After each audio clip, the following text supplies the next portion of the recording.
Cordial saludo. Bienvenidos de nuevo a este su espacio de temas y problemas literarios.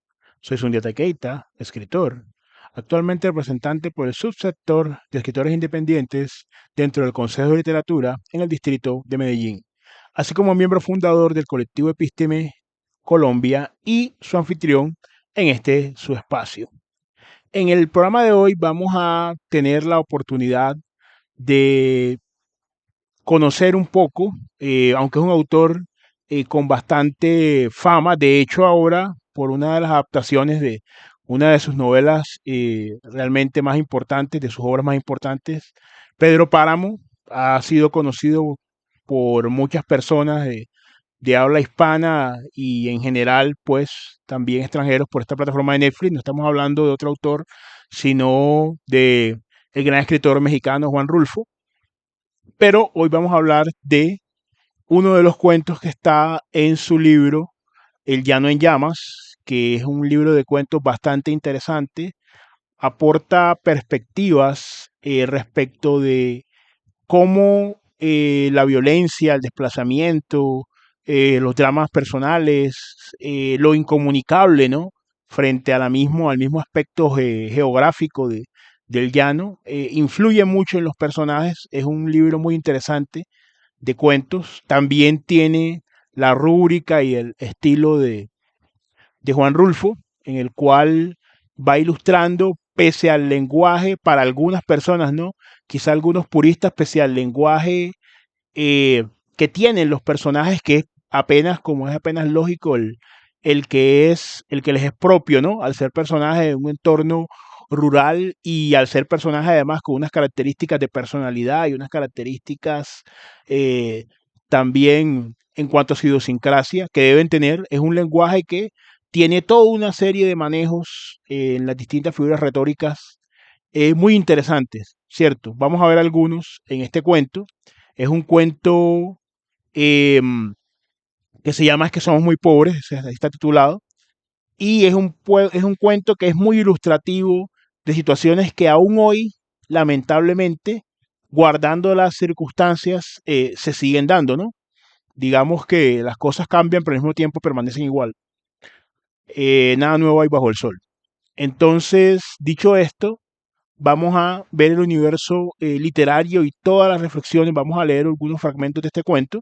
La sinopsis, una sinopsis distraída, diría que es un cuento que trata sobre una subienda de agua que hay, una inundación que hay en un pueblo muy pobre, eh, eh, cuyo producto es la desaparición de numerosos bienes materiales, entre ellos la vaca de una familia. Sería un poco elemental ese resumen, pero hay mucho más que ver. Entonces vamos a leer algunos fragmentos del cuento, los vamos a ir comentando y por supuesto hacer la invitación a que ustedes también descarguen este libro o lo compren tanto mejor y accedan a él porque tiene unos cuentos bastante interesantes. Más adelante en el canal iremos trayendo otros cuentos de este autor y también otras reflexiones sobre el mismo. Es que somos muy pobres, Juan Rulfo. Aquí todo va de mal en peor.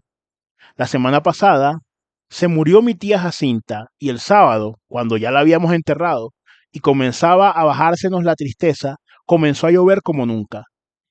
A mi papá eso le dio coraje porque toda la cosecha de cebada estaba asoleándose en el solar y el aguacero llegó de repente, en grandes olas de agua, sin darnos tiempo ni siquiera a esconder, aunque fuera un manojo. Lo único que pudimos hacer, todos los de mi casa, fue estarnos arrimados debajo del tebaján, viendo cómo el agua fría que caía del cielo quemaba aquella cebada amarilla tan recién cortada. Aquí vemos varios aspectos de contraste, ¿no? Primero que todo, eh, y lo vimos al final, los colores, ¿cierto? El agua fría que destruye, ¿cierto? Una cebada que al ser amarilla y estar recién cortada se ve rozagante, se ve realmente esperanzadora, ¿no? Pero esa esperanza es sepultada por el aguacero. Es un contraste que es permanente a lo largo de este cuento, ¿cierto? Y en general en otros cuentos también lo vemos. Vemos que también esa lucha frente a la adversidad, ¿no? Acababan, por eso lo del entierro de la tía no es un dato que el autor, que es un narrador en primera persona, aunque no es omnisciente, como lo veremos, se cae en la cuenta, ¿no?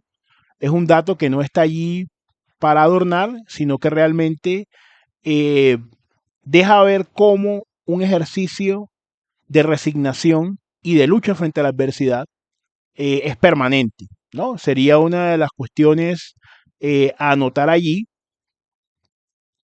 El personaje tiene una hermana llamada Tacha. La hermana Tacha tiene una vaca, que es la vaca que es llevada por el río. Vamos a ir viendo también por qué es importante esto, ¿cierto? Cómo se va desarrollando la idea de la importancia que tiene una simple vaca. Y dice el siguiente párrafo, y apenas ayer, cuando mi hermana Tacha acababa de cumplir 12 años, supimos que la vaca que mi papá le regaló para el día de su santo se la había llevado el río. La situación que se da, como se nos presenta más adelante en el cuento, es que Tacha tuvo dos hermanas o tiene dos hermanas mayores, pero estas hermanas se dedican a la prostitución. De hecho, el padre las expulsa de la casa por un comportamiento, digámoslo, licencioso, ¿no? Sobre todo en los marcos de la época. Y cifra, sienta, basa las esperanzas de que su hija menor, que es Tacha, que al cumplir 12 años llega a una etapa de desarrollo hormonal, hecho que se verá muy bien, de una manera muy interesante, enfatizado en el cuento.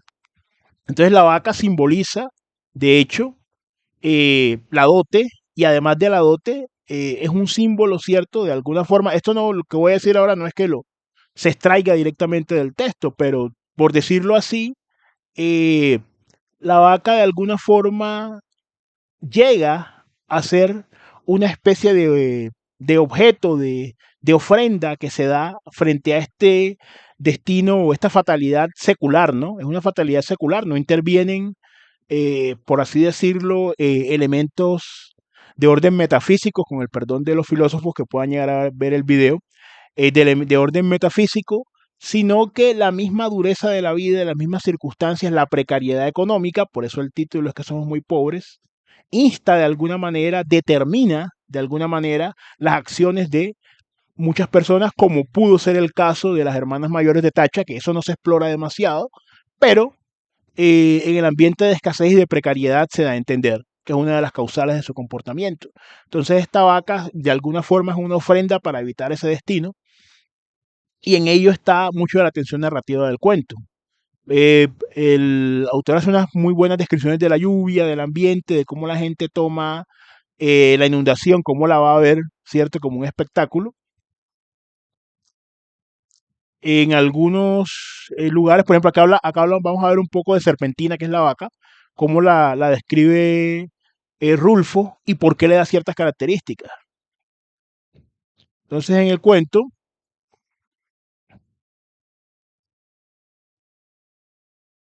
dice en uno de los párrafos, allí fue donde supimos que el río se había llevado a la Serpentina, la vaca esa que era de mi hermana Tacha, porque mi papá se la regaló para el día de su cumpleaños, y que tenía una oreja blanca y otra colorada y muy bonitos ojos. No acabo de saber por qué se le ocurriría a la Serpentina pasar el río este, cuando sabía que no era el mismo río que ella conocía de a diario. La Serpentina nunca fue tan atarantada. Lo más seguro es que ha de haber venido dormida para dejarse matar así nomás por nomás. A mí muchas veces me tocó despertarla cuando le abría la puerta del corral, porque si no, de su cuenta, allí se hubiera estado el día entero con los ojos cerrados, bien quieta y suspirando, como se oye suspirar a las vacas cuando duermen. Aquí le da unas ciertas características antropomórficas, inclusive una personalidad a la vaca, ¿cierto? No es un elemento accidental en el cuento, sino que tiene unas connotaciones. Luego de esto, es importante decir que la esperanza latente, la esperanza como no en el sentido optimista que solemos verlos, también puede ser una interpretación, la esperanza en el fondo de la caja, ¿no? Conforme el mito griego de Pandora y Epimeteo, es que el becerro, ¿cierto? Esté vivo, ¿no? El personaje lo dice.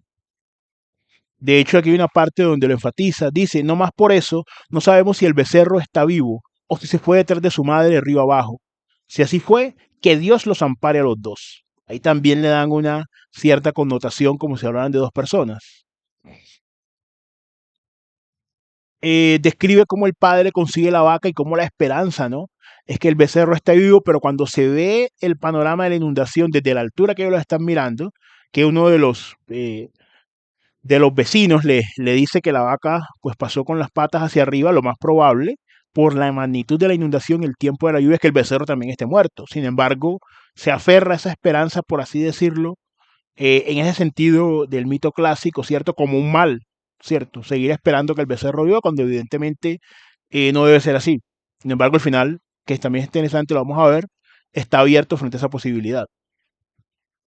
Acá habla un poco de las hermanas mayores. Según mi papá, ellas se habían echado a perder porque éramos muy pobres en mi casa y ellas eran muy retobadas. Desde chiquillas ya eran rezongonas y luego malas. Es decir, eh, se mira cómo, después va describiendo cómo aprendieron a comunicarse, a entender un chiflido que decía, que la llamaban en la noche, que salían y demás, que de hecho las encontraban pues teniendo relaciones sexuales con estos hombres. Y dice que no quisieron saber más, que el papá las echa de la casa y ya se fueron a otro lugar para ejercer como prostitutas. Y de allí es el temor que tiene la familia. Ahora vamos a leer los últimos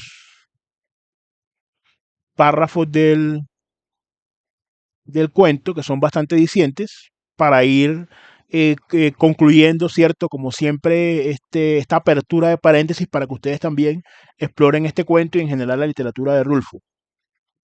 Y Tacha llora al sentir que su vaca no volverá porque se la ha matado el río. Está aquí a mi lado, con su vestido color de rosa, mirando el río desde la barranca y sin dejar de llorar. Por su cara corren chorretes de agua sucia, como si el río se hubiera metido dentro de ella. Yo la abrazo tratando de consolarla, pero ella no entiende. Llora con más ganas.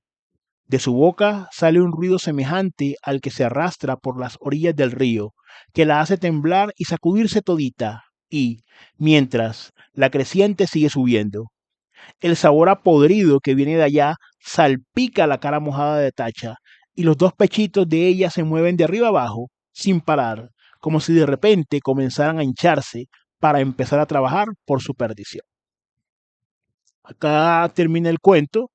Vemos varios elementos, la pobreza como elemento principal. Vemos también que la preadolescente está vestida de rosa, ¿cierto? Está todavía es un color muy asociado a la niñez femenina, ¿no? Tradicionalmente.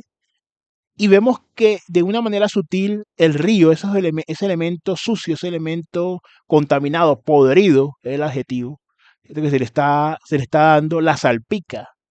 O sea, son situaciones que uno podría decir y en una lectura desprevenida no tienen importancia, pero ahí hay toda una simbología. La niña comienza a verse manchada y en el desarrollo hormonal, lógicamente, porque hay una parte donde mencionan pues de algunas características de los senos de las hermanas, ¿cierto? Y también parece que ella va a ser víctima de ese mismo destino, de esa fatalidad secular ineludible, ¿no? Es un cuento muy interesante, es un cuento donde, como podemos ver, lamentablemente hay reminiscencias de eso hoy por hoy, ¿cierto? En un contexto distinto, pero siguen sucediendo estas situaciones, ¿cierto? Debido a la precariedad y a otras circunstancias. Y es importante conocer estos autores que, como hemos dicho aquí muchas veces en el canal, al ser su literatura universal, trascienden ¿cierto? El tiempo, esto es más que una frase hecha, es un hecho verificable, ¿no? Trascienden el tiempo y sus cuentos siempre tienen actualidad y vigencia. Por el momento entonces, y agradecerles la permanencia en el canal, invitarlos a, si quieren, suscribirse, compartir el contenido, lo más importante, comentar. Conocen este cuento de Rulfo, conocen otros cuentos que les parezcan interesantes para retroalimentarnos con eso. De momento, no siendo más, nos volveremos a ver en un siguiente episodio.